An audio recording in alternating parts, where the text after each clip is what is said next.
ڈرپوک سعادت حسن منٹو۔ میدان بالکل صاف تھا، مگر جاوید کا خیال تھا کہ میونسپل کمیٹی کی لالٹین جو دیوار میں گڑی ہے اس کو گھور رہی ہے۔ بار بار وہ اس چوڑے صحن کو جس پر نانک شاہی اینٹوں کا اونچا نیچا فرش بنا ہوا تھا طے کر کے اس نکڑ والے مکان تک پہنچنے کا ارادہ کرتا جو دوسری عمارتوں سے بالکل الگ تھلگ تھا، مگر یہ لالٹین جو مصنوعی آنکھ کی طرح ہر طرف ٹکٹکی باندھے دیکھ رہی تھی اس کے ارادے کو متزلزل کر دیتی اور وہ اس بڑی موری کے اس طرف ہٹ جاتا جس کو پھاند کر وہ صحن کو چند قدموں میں طے کر سکتا تھا، صرف چند قدموں میں۔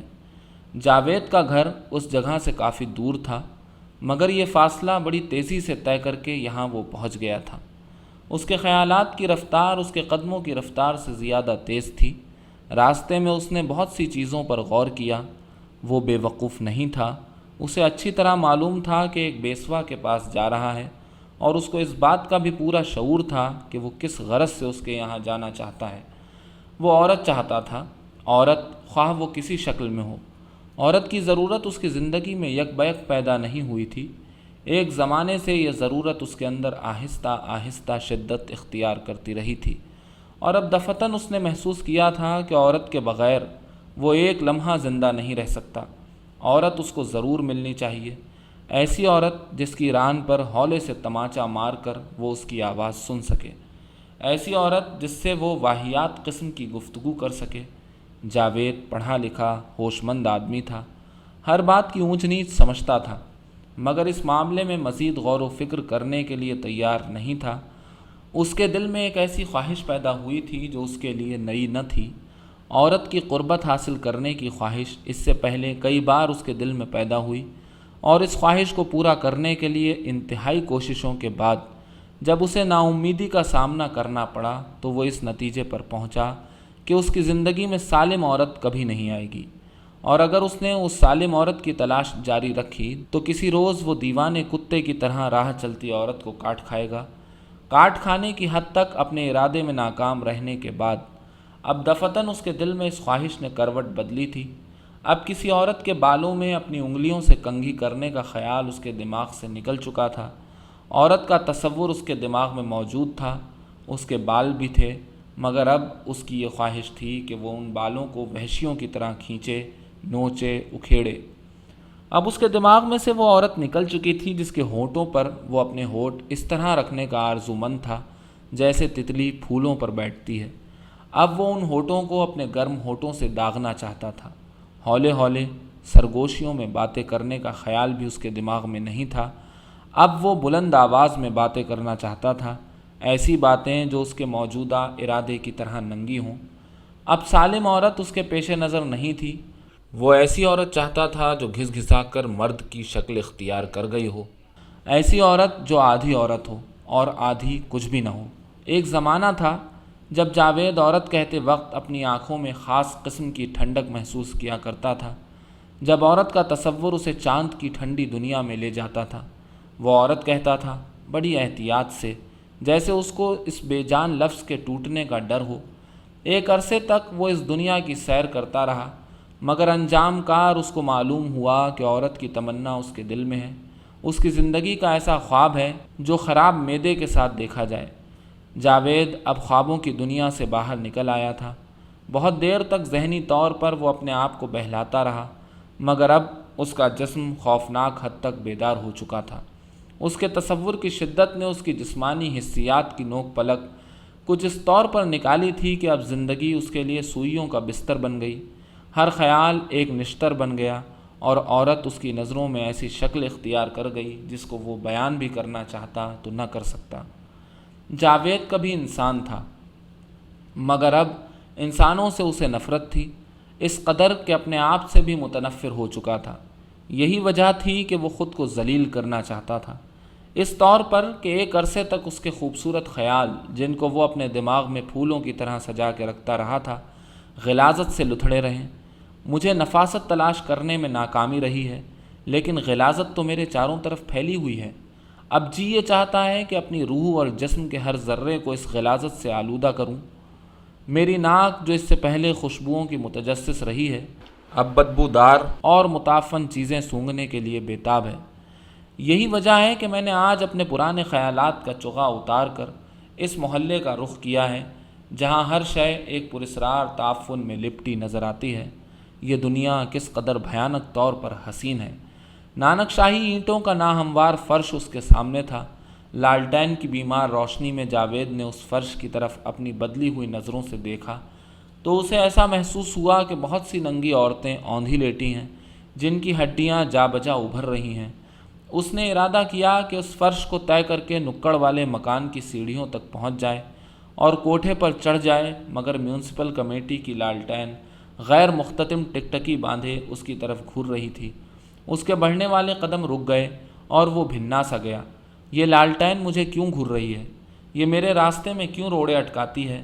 وہ جانتا تھا کہ یہ محض واہمہ ہے اور اصلیت سے اس کا تعلق کوئی نہیں، لیکن پھر بھی اس کے قدم رک جاتے تھے اور وہ اپنے دل میں تمام بھیانک ارادے لیے موری کے اس پار رہ جاتا تھا۔ وہ یہ سمجھتا تھا کہ اس کی زندگی کے 27 برسوں کی جھجک جو اسے ورثے میں ملی تھی اس لالٹین میں جمع ہو گئی ہے۔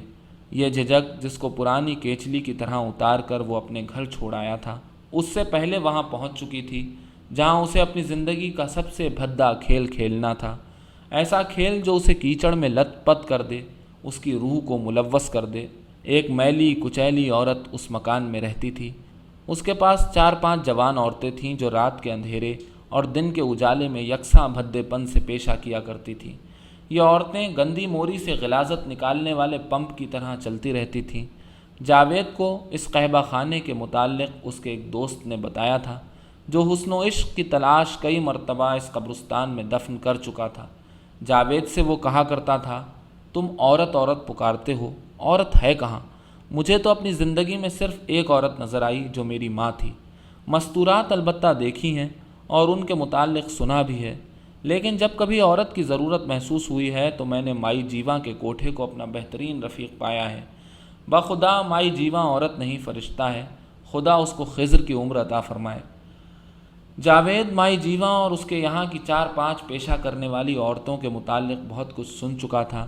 اس کو معلوم تھا کہ ان میں سے ایک ہر وقت گہرے رنگ کے شیشے والا چشمہ پہنے رہتی ہے، اس لیے کہ کسی بیماری کے باعث اس کی آنکھیں خراب ہو چکی ہیں۔ ایک کالی کلوٹی لونڈیا ہے جو ہر وقت ہنستی رہتی ہے۔ اس کے متعلق جاوید جب سوچتا تو عجیب و غریب تصویر اس کی آنکھوں کے سامنے کھنچ جاتی۔ مجھے ایسی ہی عورت چاہیے جو ہر وقت ہنستی رہے۔ ایسی عورتوں کو ہنستے ہی رہنا چاہیے۔ جب وہ ہنستی ہوگی تو اس کے کالے ہونٹ یوں کھلتے ہوں گے جیسے بدبودار گندے پانی میں میلے بلبلے بن بن کر اٹھتے ہیں۔ مائی جیواں کے پاس ایک اور چھوکری بھی تھی جو باقاعدہ طور پر پیشہ کرنے سے پہلے گلیوں اور بازاروں میں بھیک مانگا کرتی تھی۔ اب 1 برس سے وہ اس مکان میں تھی جہاں 18 برسوں سے یہی کام ہو رہا تھا۔ یہ اب پاؤڈر اور سرخی لگاتی تھی۔ جاوید اس کے متعلق بھی سوچتا، اس کے سرخی لگے گال بالکل داغدار سیبوں کے مانند ہوں گے جو ہر کوئی خرید سکتا ہے۔ ان 4 یا 5 عورتوں میں سے جاوید کی کسی خاص پر نظر نہیں تھی۔ مجھے کوئی بھی مل جائے، میں چاہتا ہوں کہ مجھ سے دام لیے جائیں اور کھٹ سے ایک عورت میری بغل میں تھما دی جائے۔ 1 سیکنڈ کی دیر نہ ہونی چاہیے، کسی قسم کی گفتگو نہ ہو، کوئی نرم و نازک فقرہ منہ سے نہ نکلنے پائے، قدموں کی چاپ سنائی دے، دروازہ کھلنے کی کھڑکھڑاہٹ پیدا ہو، روپے کھنکھنائیں اور آوازیں بھی آئیں، مگر منہ بند رہے۔ اگر آواز نکلے تو ایسی جو انسانی آواز معلوم نہ ہو، ملاقات ہو بالکل حیوانوں کی طرح، تہذیب و تمدن کے صندوق میں تالا لگ جائے، تھوڑی دیر کے لیے ایسی دنیا آباد ہو جائے جس میں سونگھنے، دیکھنے اور سننے کی نازک حسیات زنگ لگے اس طرح کے مانند کند ہو جائیں۔ جاوید بے چین ہو گیا۔ ایک الجھن سی اس کے دماغ میں پیدا ہو گئی۔ ارادہ اس کے اندر اتنی شدت اختیار کر چکا تھا کہ اگر پہاڑ بھی اس کے راستے میں ہوتے تو وہ ان سے بھڑ جاتا، مگر میونسپل کمیٹی کی ایک اندھی لالٹین جس کو ہوا کا ایک جھونکا بجھا سکتا تھا، اس کی راہ میں بہت بری طرح حائل ہو گئی تھی۔ اس کی بغل میں پان والے کی دکان کھلی تھی۔ تیز روشنی میں اس کی چھوٹی سی دکان کا اسباب اس قدر نمایاں ہو رہا تھا کہ بہت سی چیزیں نظر نہیں آتی تھیں۔ بجلی کے قمقمے کے ارد گرد مکھیاں اس انداز سے اڑ رہی تھیں جیسے ان کے پر بوجھل ہو رہے ہیں۔ جاوید نے جب ان کی طرف دیکھا تو اس کی الجھن میں اضافہ ہو گیا۔ وہ نہیں چاہتا تھا کہ اسے کوئی سست رفتار چیز نظر آئے۔ اس کا کر گزرنے کا ارادہ جو وہ اپنے گھر سے لے کر یہاں آیا تھا ان مکھیوں کے ساتھ بار بار ٹکرایا، اور وہ اس کے احساس سے اس قدر پریشان ہوا کہ ایک ہلڑ سا اس کے دماغ میں مچ گیا۔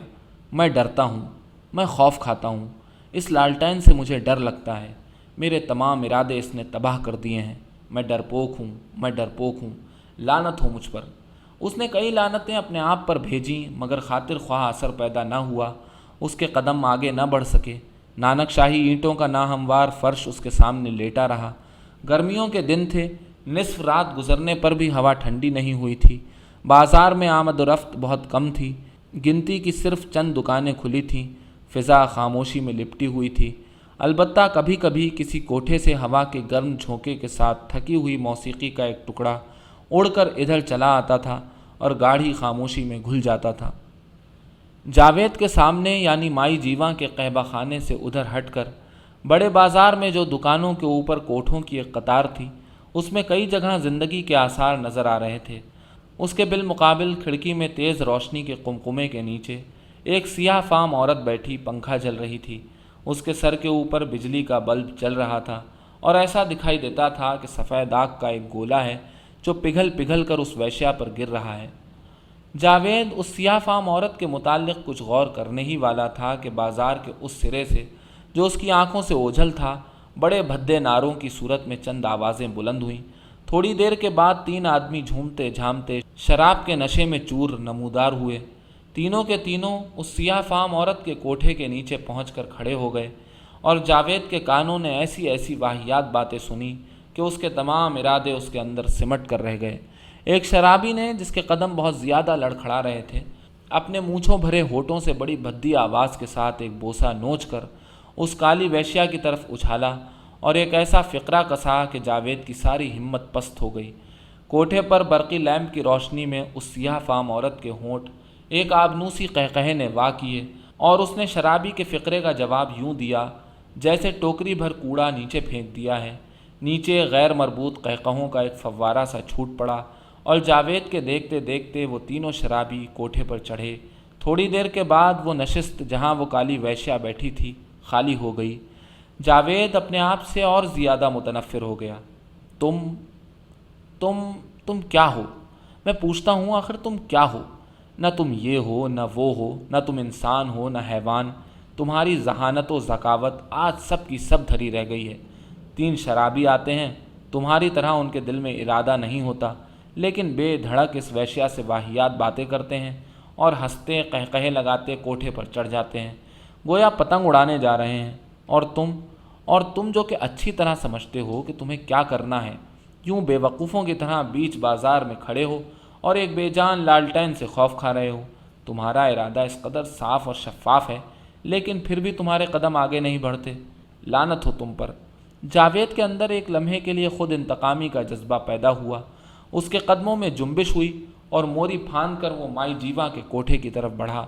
قریب تھا کہ وہ لپک کر سیڑھیوں کے پاس پہنچ جائے کہ اوپر سے ایک آدمی اترا۔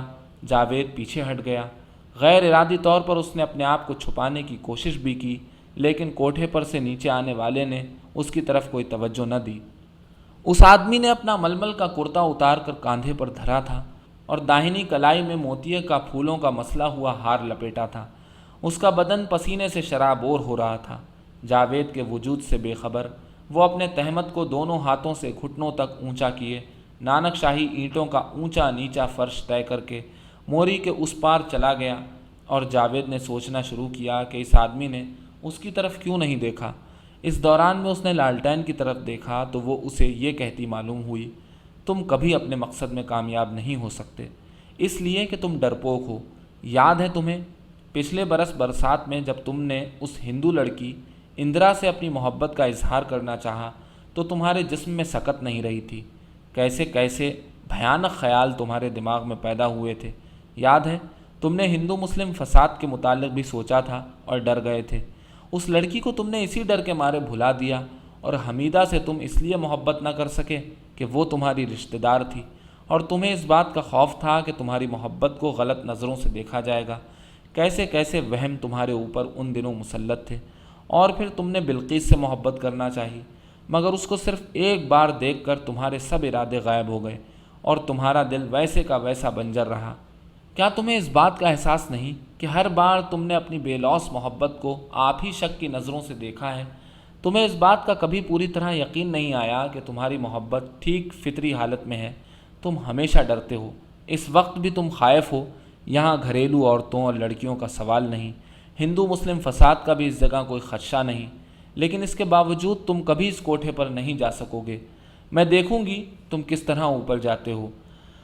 جاوید کی رہی سہی ہمت بھی پست ہو گئی۔ اس نے محسوس کیا وہ واقعی پرلے درجے کا ڈرپوک ہے۔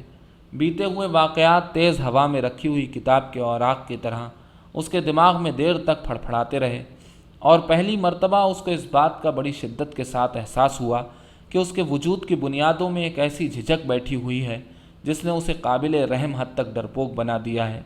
سامنے سیڑھیوں سے کسی کے اترنے کی آواز آئی تو جاوید اپنے خیالات سے چونک پڑا۔ وہی جو گہرے رنگ کے شیشوں والی اینک پہنتی تھی اور جس کے متعلق وہ کئی بار اپنے دوست سے سن چکا تھا، سیڑھیوں کے اختتامی چبوترے پر کھڑی تھی۔ جاوید گھبرا گیا۔ قریب تھا کہ وہ آگے سرک جائے کہ اس نے بڑے بھدے طریقے پر اسے آواز دی، اجی ٹھہر جاؤ، میری جان، گھبراؤ نہیں، آؤ آؤ۔ اس کے بعد اس نے پچکارتے ہوئے کہا، چلے آؤ، آ جاؤ۔ یہ سن کر جاوید کو ایسا محسوس ہوا کہ اگر وہ کچھ دیر وہاں ٹھہرا تو اس کی پیٹھ میں دم اگائے گی جو ویشیا کے پچکارنے پر ہلنا شروع کر دے گی۔ اس احساس سمیت اس نے چبوترے کی طرف گھبرائی ہوئی نظروں سے دیکھا۔ مائی جیوا کے قہبہ خانے کی اس اینک چڑھی لونڈیا نے کچھ اس طرح اپنے بالائی جسم کو حرکت دی کہ جاوید کے تمام ارادے پکے ہوئے بیروں کی مانند جھڑ گئے۔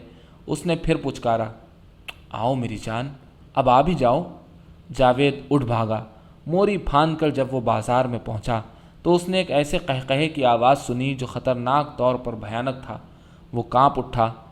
جب وہ اپنے گھر کے پاس پہنچا تو اس کے خیالات کے ہجوم میں سے دفتن ایک خیال رینگ کر آگے بڑھا جس نے اس کو تسکین دی، جاوید، تم ایک بہت بڑے گناہ سے بچ گئے، خدا کا شکر بجا لاؤ۔